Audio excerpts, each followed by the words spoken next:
और सभी स्टूडेंट्स को मैं सेटिस्फाइड तो नहीं करा सकता, बस इतना कर सकता हूं कि जितना मुझसे बन पड़ेगा उतना मैं कर सकता हूं। अगर आप लोगों को पसंद आए तो नीचे कमेंट करके जरूर बताइए, जरूर कमेंट कीजिए, ताकि आपको आपके कमेंट से मेरे लिए मोटिवेशन होंगे और इंस्पिरेशन भी होंगे। तो आज हम पढ़ेंगे हिंदी का फर्स्ट लेसन सुंदर भारत, जिसके कवि है श्रीधर पाठक। अब यहां पर हमको दिया गया है उन्मुखीकरण, माने ऑर्डिनेशन है। यहां पर एक पोएम दिया गया है, इसके आंसर हमको लिखना है। देखिए, यह है भारत देश हमारा, इसके पर्वत नदियां नाले, हरे भरे ये खेत निराले, सबको हर्षित करने वाले, सुंदरता में सबसे न्यारा, यह है भारत देश हमारा, सबसे ऊंचा इसे उठाएं, सब देशों का मुकुट बनाएं, इसकी सेवा में जुट जाए, वारे इस पर जीवन सारा, यह है भारत देश हमारा। तो यहाँ पर हमको एक पोएम दिया है, ये भारत देश हमारा, माने हमारा ये भारत देश है। इसके पर्वत नदियां नाले, यहाँ के पर्वत माने पहाड़, नदियां और नाले, हरे भरे ये खेत निराले, माने ये हरे भरे खेत पूरे निराले हैं यहाँ पर, सबको हर्षित करने वाले माने सबको खुश करने वाले, सुंदरता में सबसे न्यारा माने ब्यूटीफुल में सबसे अच्छा न्यारा, यह है भारत देश हमारा, सबसे ऊंचे इसे उठाएं, माने पूरे कंट्रीज में सबसे ऊंचा हमारे हिंदुस्तान को हम उठाना चाहिए, सब देशों को मुकुट बनाए, माने सभी कंट्रियों को हमारा मुकुट हम बनाना चाहिए, इसकी सेवा में जुट जाएं, वारे इस पर जीवन सारा, इसकी हिंदुस्तान की सेवा में सब लोग जुट जाना चाहिए, और वारे इस पर हमारे सारी जिंदगी इस पर वारना चाहिए, यह है भारत देश हमारा। यहाँ पर एक हमको पोएम दिया गया है। अब देखिए, यहाँ पर आंसर दिया गया, क्वेश्चन दिया है, भारत देश में खेत कैसे हैं। यहाँ पर हमको खेत कैसे हैं, यहाँ पर हरे भरे, यहाँ पर देखिए हरे भरे ये खेत निराले, यहाँ से आप लिख सकते हैं। देश की शान बढ़ाने के लिए देश की शान बढ़ाने के लिए हम क्या कर सकते हैं, देश की शान बढ़ाने के लिए हम क्या कर सकते हैं, यहाँ पर लिख रहा है यहाँ पर। तो इसका आंसर यहाँ पर लिख रहा हूं, देखिए, देश की शान बढ़ाने के लिए हमको क्या करना चाहिए। सेकंड आंसर, पढ़ लिख कर विद्वान और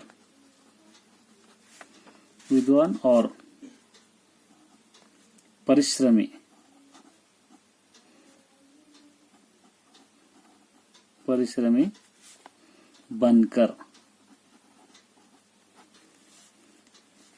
बनकर देश की शान बढ़ाना चाहिए।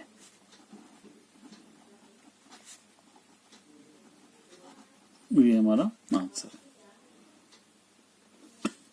देखिए, इस कविता का संदेश क्या है, इस पोएम का संदेश क्या दे रहा है। देश से प्यार करना, देश से प्यार करना और देश की उन्नति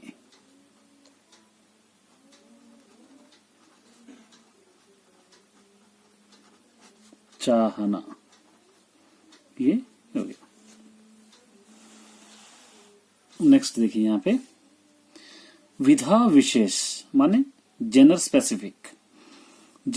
स्पेसिफिक हम पढ़ चुके हैं। देखिए, प्रस्तुत पाठ एक गेय कविता का है, ये जो लेसन किया गया है एक गेय की तरह माने एक पोएम की तरह है। कविता साहित्य की सशक्त विधा है, जो साहित्य कविता क्या है, साहित्य का सशक्त माने बहुत शक्ति वाला विधा है, तरीका है। यह कविता सौंदर्य अनुभूति भाव तथा सौंदर्य ध्वनि का उदाहरण है। ये जो पोएम दिया गया है ये हम लोग खूबसूरती का और खूबसूरती के आवाजों का एक एग्जाम्पल है बोलकर बोल रहा है, यानी देश के बारे में या हमारे हिंदुस्तान की खूबसूरती के बारे में लिया गया। उद्देश्य एम क्या है लेसन का देखिए। गीत एक सशक्त विधा है, एक सशक्त विधा है, वो ताकतवर विधा है। विद्यार्थियों के हृदय में रमणीय वस्तुओं के प्रति रुचि उत्पन्न करना और उन्हें कविता, गीत यदि आदि की रचना करने की प्रेरणा देते हुए देशभक्ति की भावना को जागृत करना इस कविता का मुख्य उद्देश्य है। इस लेसन का मेन एम क्या है?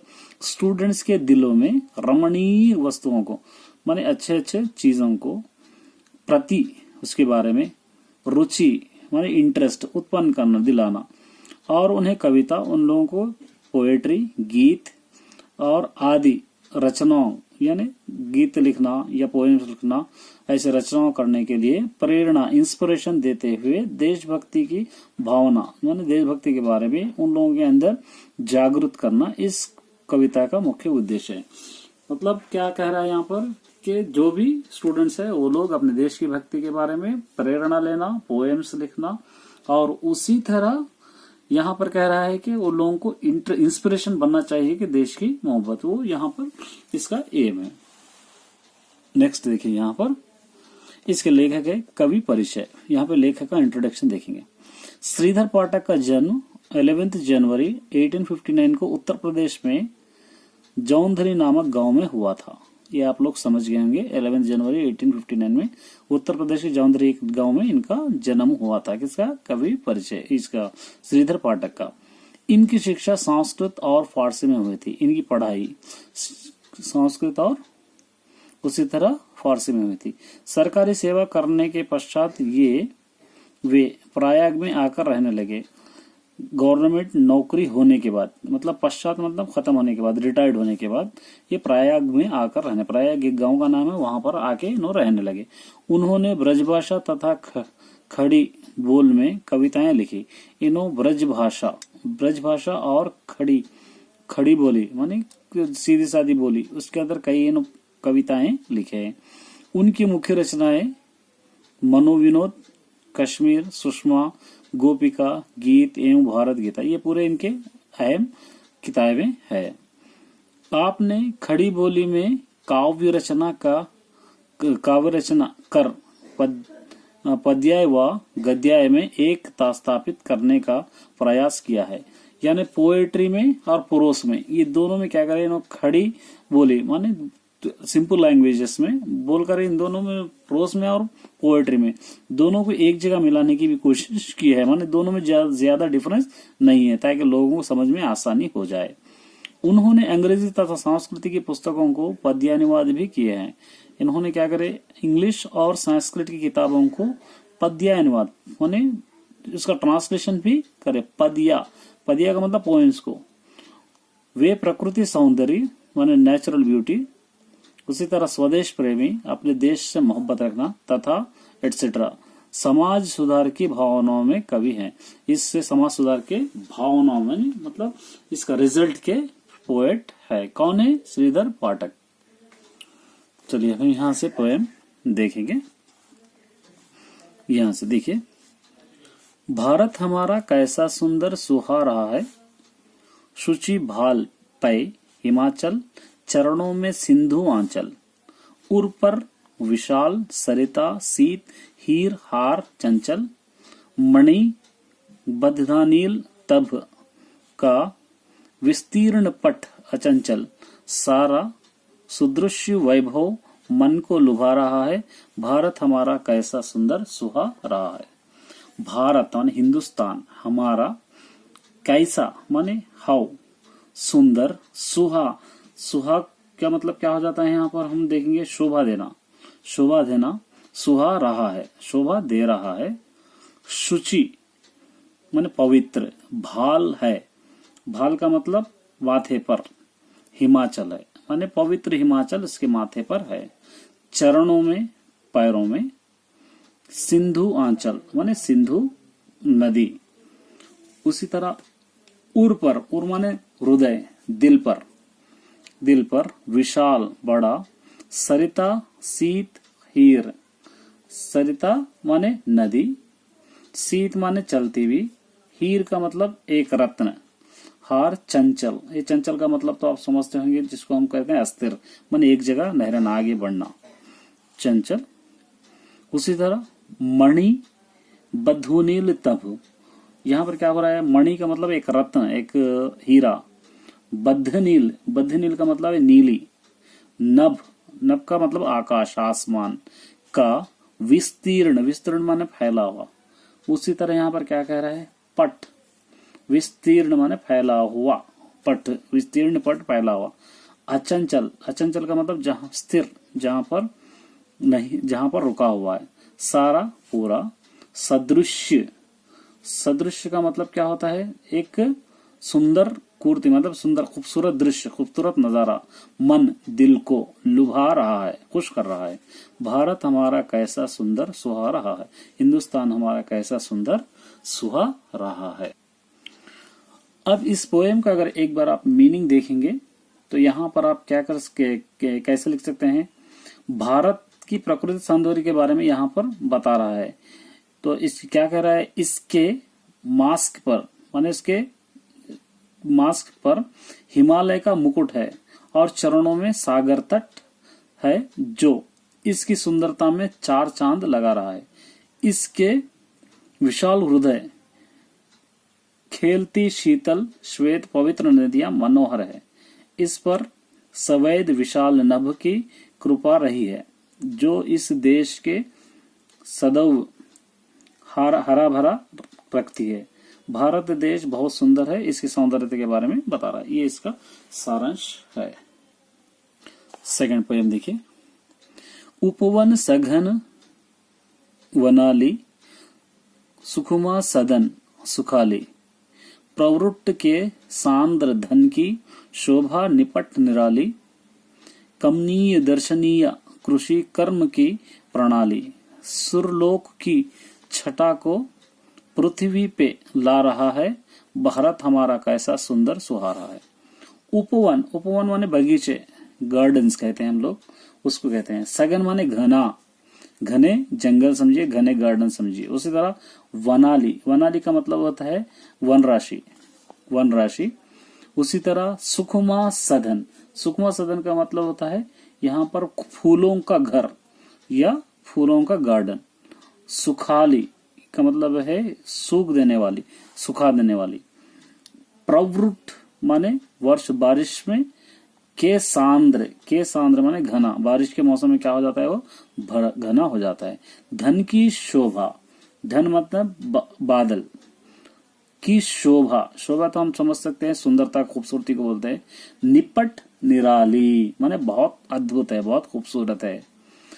कमनीय दर्शनीय, कमनीय माने कोमल, दर्शनीय माने देखने के काबिल। कृषि कर्म माने खेतों में काम करने वाले। की प्रणाली माने की विधि या तरीका।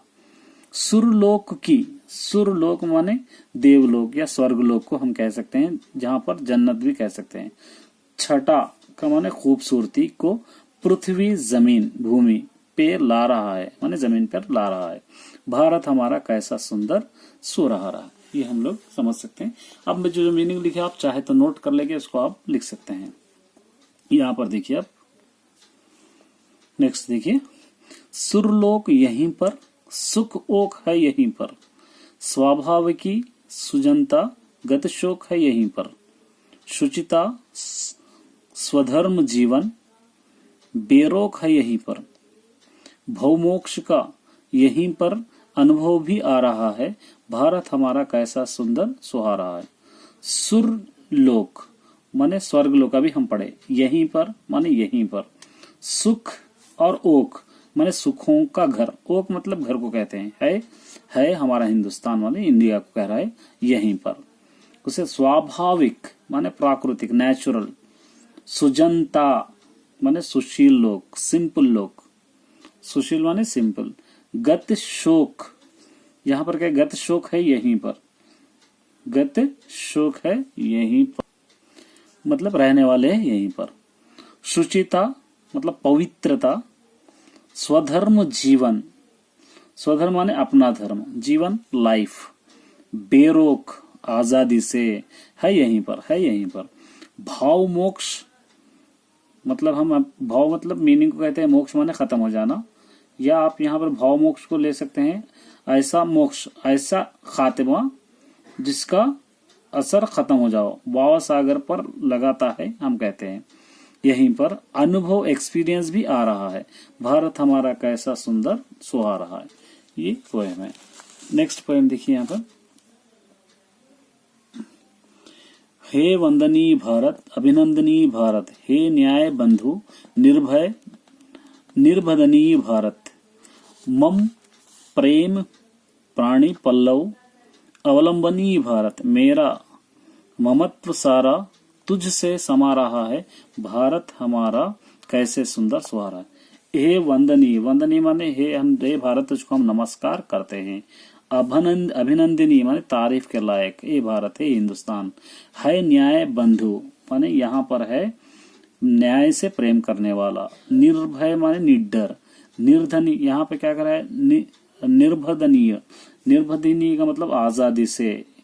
उसी तरह भारत मम प्रेम, मम माने मेरा, प्रेम मणि प्रेम पूर्ण हाथ माने मोहब्बत के साथ हाथ, पल्लव कोमल पत्ता या कमनीय कह सकते हैं हम लोग, अवलंबनीय अवलंबन जो दूसरों को सहारा देता है। हे भारत मेरा महत्व माने मेरा महत्व सारा तुझ में, तारा तुझ में समा रहा है, भाई मेरा भारत हमारा कैसे सुंदर सहारा। ये इसका मीनिंग हो गया। अब यहाँ पर तो ये आप लोग आसानी से कर ले सकते हैं, इसके कोई मुझको बोलने की जरूरत नहीं है। अगर जरूरत पड़ी तो आप कमेंट जरूर कीजिए, इसके भी आंसर्स मैं ओन से लिख के आप लोगों को बतलाने की कोशिश करूंगा। यहाँ पर दिया गया है, भारत रंग बिरंगे फूलों का उपवन है, स्पष्ट कीजिए। प्रश्न का, भारत में ममता समाई हुई है, इसमें कवि का आशय क्या है। ये उसी तरह यहाँ पर भाव स्पष्ट कीजिए। यहाँ पर भाव स्पष्ट करने के बारे में कह रहा है, भाव स्पष्ट कीजिए। तो यहाँ पर क्या दिया गया है देखिए, फर्स्ट वाला, मणि बद्ध नील नभ का विस्तीर्ण पट अचंचल सारा सदृश वैभव मन को लुभा रहा है। इसको हम मीनिंग लिखना है, यहाँ पर मैं लिखने की कोशिश करूंगा, आप लोग देखिए। यहाँ पर फर्स्ट वाला यहाँ पर क्या कह रहा है, भाव स्पष्ट कीजिए। तो यहाँ पर प्रस्तुत, ये पंक्तियां प्रस्तुत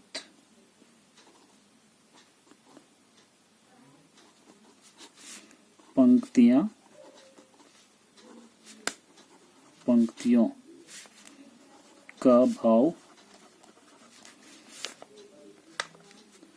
यह है,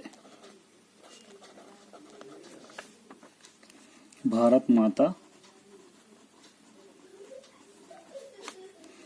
की कलाई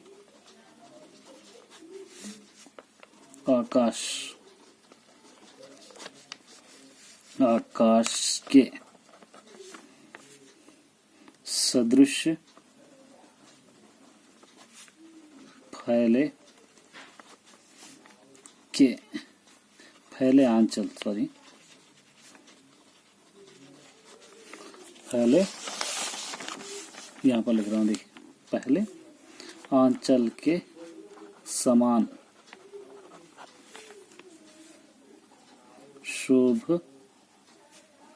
शोभनीय। थोड़ी हिंदी कमजोर है, कुछ मिस्टेक हो तो माफी चाहता हूँ आप सबसे। ऐसे लगता है कि वह रत्नों से जड़ी हुई है तथा भारत का संपूर्ण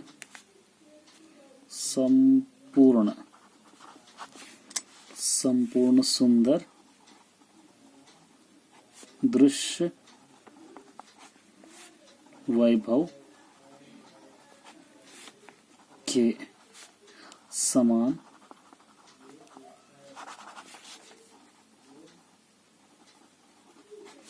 हमें आकर्षित कर रहा है। ये हो गया इसका मीनिंग। देखिए, प्रस्तुत पंक्तियों का भाव यह है, जो अभी हम पढ़े हैं उसके मीनिंग ये है, भारत माता की कलाई आकाश के अदृश्य फैले हुए आंचल के समान समान शोभनील है। ऐसे लगता है कि वह रत्नों से जड़ी हुई है तथा भारत का संपूर्ण सुंदर दृश्य वैभव के समान हमें आकर्षित कर रहा है। ये इसका मीनिंग है। सेकंड का भी देखिए, भाव मोक्ष का यहीं पर अनुभव भी आ रहा है। भारत हमारा कैसा सुंदर सुहारा है। ये भी हम पढ़ चुके हैं, इसके बारे में बहुत आसानी से हम लिख सकते हैं। यहाँ पर क्या कह रहा है कि कवि भारत मोक्ष का भाव मोक्ष का यहीं पर कवि का कथन है कि भारत माता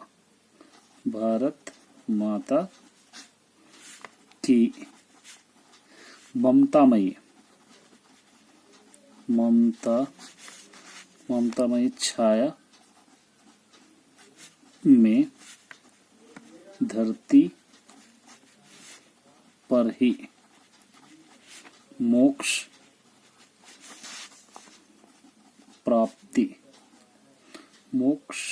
प्राप्ति का अनुभव हो रहा है। हमारा भारत देश बहुत ही प्यारा लग रहा है।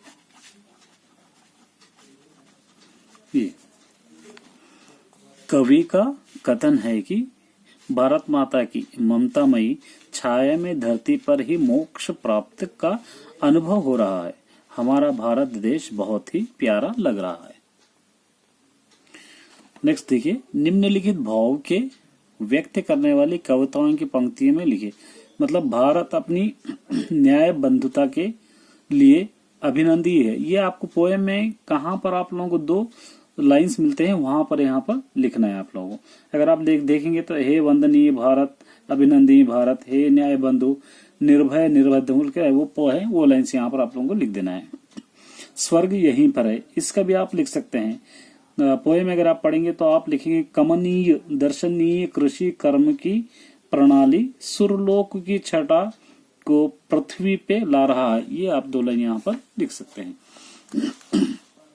यहाँ पर देखिए एक पोएम दिया गया है, पद्यांश पढ़कर प्रश्नों के उत्तर लिखिए। ये नीलंबार परिधान हरित पट पर सुंदर है, सूर्य चंद्र युग मुकुट में काला रत्नाकर है, नदियां प्रेम प्रवाह फूल तारे मंडल है, बंदी जन खग वृंद शेष फन सिंहासन है, करते अभिषेक पायोद है, बलिहारी इस देश की हे मृत्युभूमि तू सत्य ही सगुण मूर्त सर्वेश की, निर्मल तेरा नीर अमृत के सम उत्तम है, शीतल मंद सुगंध पवन हर लेता श्रम है, पट चित्रों का विविध दृश्य युक्त अद्भुत क्रम है, हरियाली का फर्श नहीं मखमल के कम है,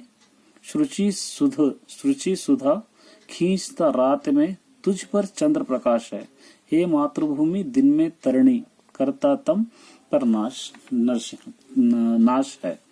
ये पोयम है। यहाँ पर इसके आंसर दिया गया है। काव्यांश में हरित पट किसे कहा गया है? इसके अंदर हरित पट किसे कहा गया है, काव्यांश में हमको लिखना है। हरित पट मतलब हरे भरे खेतों को, यहाँ पर हरे भरे खेतों को कहा गया है, खेतों को कहा गया है लिख सकते हैं आप। कहा गया है। अगर आप यहाँ पर कोई मिस्टेक लग रहा है, मैं बोल रहा हूँ, वो भी आप समझ सकते हैं। कवि को अपनी सुंदर मातृभूमि कैसे दिखाई देती है? तो यहाँ पर पोएट को अपनी मातृ सुंदर भूमि कैसे दिखाई देती है? यहाँ पर लिखेंगे सुगुण रूप। सुगुण रूप माने बहुत अच्छे गुण वाली, अच्छे रूप वाली, सुगुण रूप दिखाई देती है। ईश्वर के सुगुण रूप लिखे यहाँ पे, ईश्वर के। ये यहाँ पर खग, पयोद व नदी शब्दों के पर्यायवाची शब्द लिखे। देखिए यहाँ पर खग, पयोद व नदियों के, इसके क्या करना है, हमको पर्यायवाचित शब्द लिखना है। यहाँ पर हम लिखेंगे खग। खग का मतलब होता है पक्षी। यहाँ पर आप लिखेंगे पक्षी। खग का मतलब पक्षी। पयोद का मतलब बादल, बादल। उसी तरह नदी मतलब सरी। नदी का मतलब होता है सरिता, सरिता, ऐसा लिख सकते हैं। अब यहाँ पर देखिए इन प्रश्नों के 5-6 पंक्तियों में, इसके मैं कभी वक्त मिला तो फिर दोबारा इसके वीडियोस में डालूंगा। अभी तो मैं सिर्फ ग्रामर कराने की कोशिश कर रहा हूँ। यहाँ पर देखिए, दिए गए चित्र का वर्णन करते हुए एक छोटी सी कविता का रचना कीजिए। ये पिक्चर को देखना है, एक छोटी कविता बनाना है। नदियां हैं, गांव है, पहाड़ है यहाँ पर। तो इस कविता को हम यहाँ पर बनाएंगे। क्या बनाएंगे? अगर न होते नदियां, बोलो अगर न होते नदियां, नदियां बोलो। अगर न होते नदियां बोलो, सबकी प्यास बुझाता कौन? सबकी, मैं जरूरी नहीं है, मैं आप जैसा बना रहा हूँ वैसे ही आप बनाना है। जैसे आप कौन सी भी बना सकते हैं। सबकी इस तरफ से आना। प्यास, सबकी प्यास बुझाता, बुझाता कौन? सबकी प्यास बुझाता है। अगर न होते पर्वत, अगर न होते पर्वत, अगर न होते पर्वत बोलो। अगर न होते पर्वत बोलो, सुंदर दृश्य दिखाता कौन? सुंदर दृश्य दिखाता कौन? ये हो गया। अब देखिए नेक्स्ट यहाँ पर, पेड़, पर्वत, नदी, सागर, झील, जलाशय, वन आदि प्रकृति की उपहार संपत्ति है। बहुत माने दुनिया की, नेचर की बहुत अच्छी संपत्ति है। उपहार माने कभी हम एहसान नहीं चुकाने वाली संपत्ति, दौलत है। इन्हीं से धरती सींची है, इसी से पूरी धरती भरी हुई है। उदाहरण सहित अपने शब्दों में प्रशंसा कीजिए। इसका क्या करना है? एक एग्जाम्पल देते हुए इसको अपने शब्दों में एक सारांश लिखना है। अपने शब्दों में हम लिखेंगे। देखेंगे यहाँ पर क्या करें। पेड़, पर्वत, नदी, झील, नदी, झील, जलाशय, जलाशय, वन आदि, आदि प्राकृतिक, प्राकृतिक सौंदर्य के धरोहर है, धरोहर है। उसी तरह हम क्या लिख सकते हैं?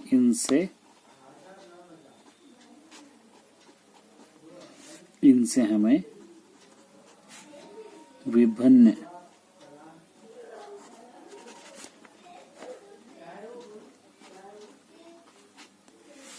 प्रकार की संपदाएं प्राप्त होती है। मानव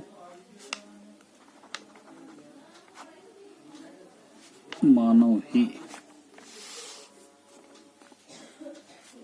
सभी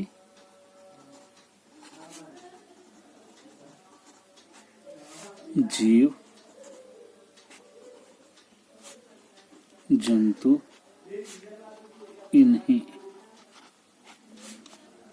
इन्हीं संपत्तियों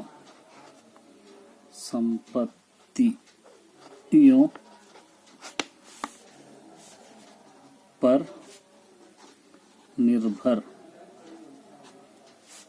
करते हैं। दूसरे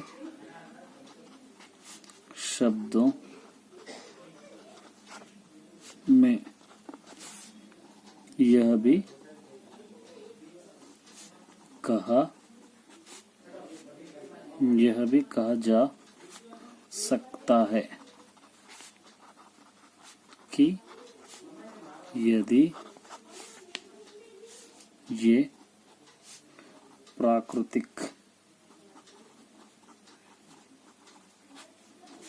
संपदाएं न होती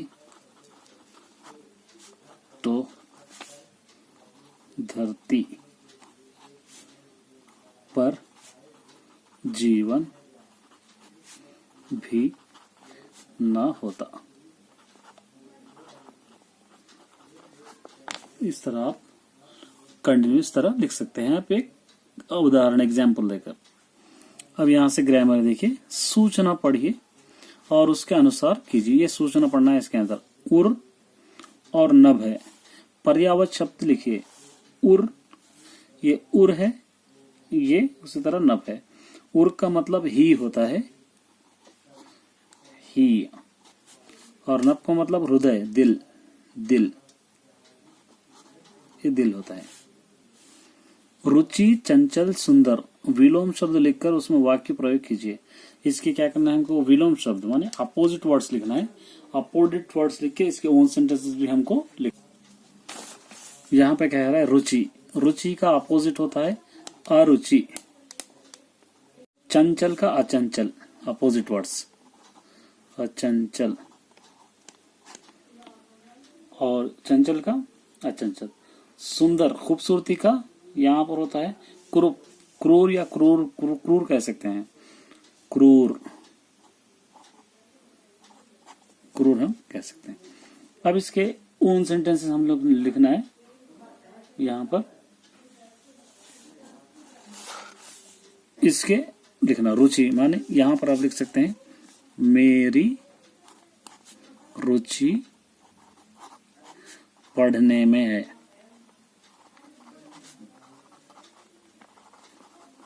इंटरेस्ट। उसी तरह सेकंड क्या कह रहे हैं यहाँ पे, चंचल, नदी चंचल भाग रही है, ये अलग है, इसके नहीं है, ये इसका है चंचल। नदी चंचल की तरह दौड़ रही है।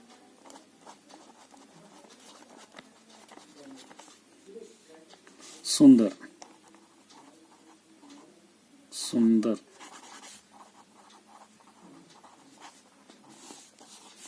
मेरा देश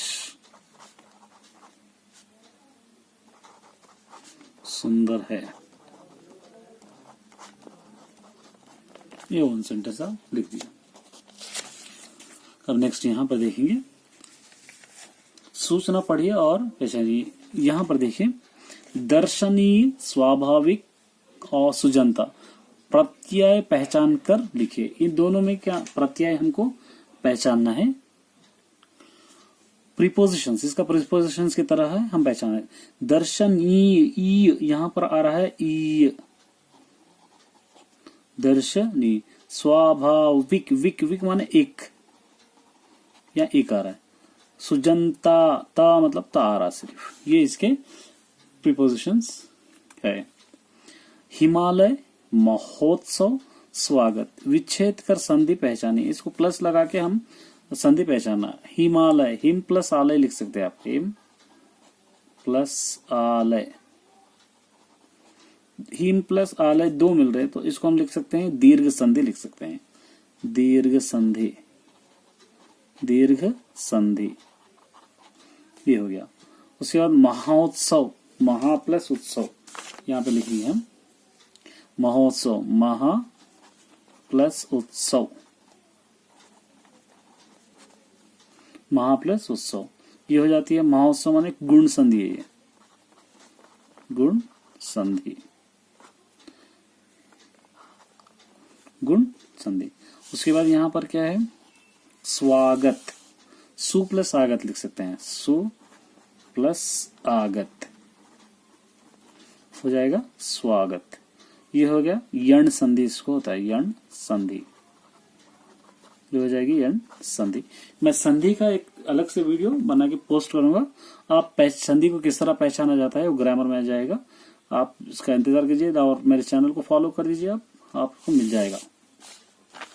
नेक्स्ट यहां पर देखिए, सुजनता में सु उपसर्ग है, ऐसे सु उपसर्ग को प्रयोग करते हुए 5 शब्द लिखिए। सु इस्तेमाल करते हुए यूज करते हैं हम लोग, क्या करना है 5 सेंटेंसेस इसके हमको बनाना है।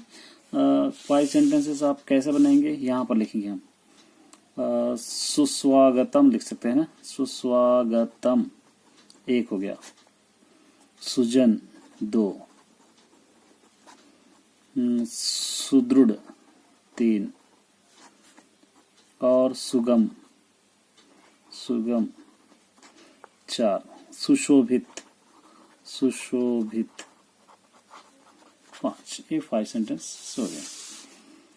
भारत की परंपरा हजारों वर्ष पुरानी है, ऐसे शब्द का यहाँ पर क्या कह रहा है, संख्यावाचक विशेषण वाक्य पहचानिए। इसको संख्यावाचक, यहाँ पे हजारों दे दिया है, यहाँ पे तो संख्यावाचक क्या है यहाँ पर हजारों,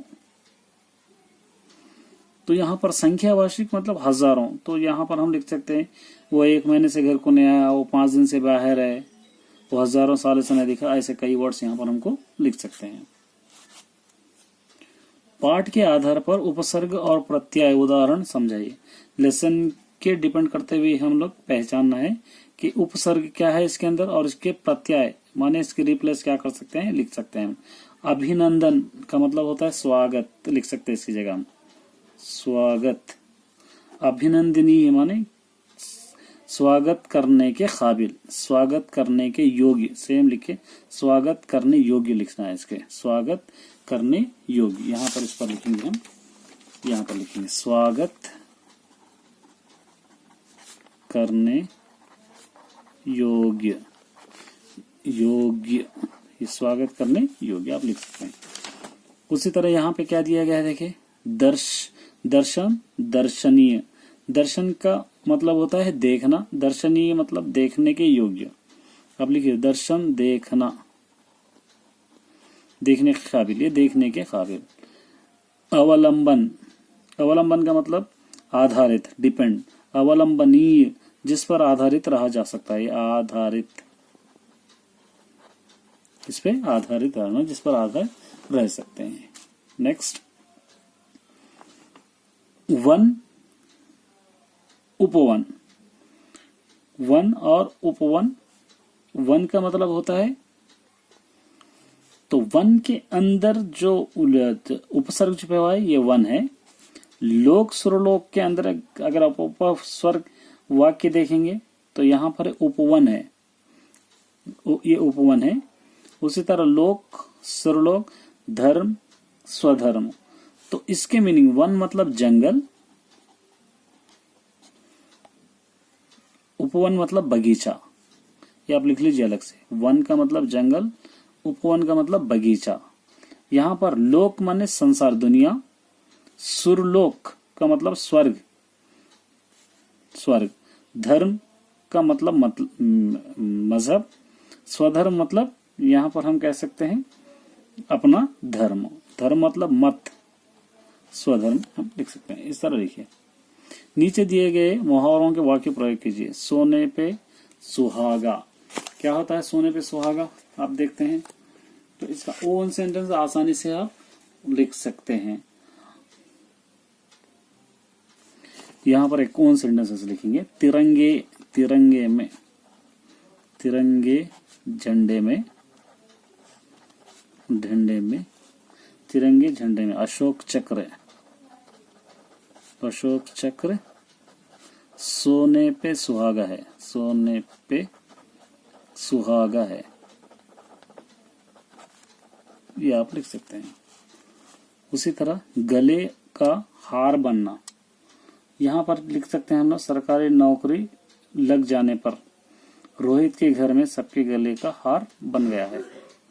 यहाँ पर लिख सकते हैं सरकारी नौकरी लगने से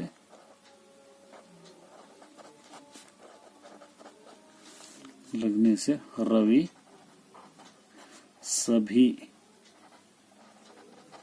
घर वालों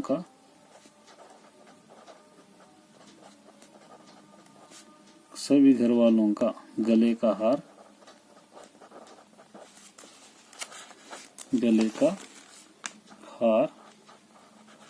बना है। ये था हिंदी का first lesson. Best of luck. अगर आप कुछ डाउट है तो आप नीचे कमेंट जरूर कीजिए, आपके कमेंट ही मेरा इंस्पिरेशन है। और अगर इसके अंदर कुछ गलती होती है तो आप सभी से मैं निवेदन करता हूँ कि आप सभी मुझे माफ कर देंगे। Best of luck.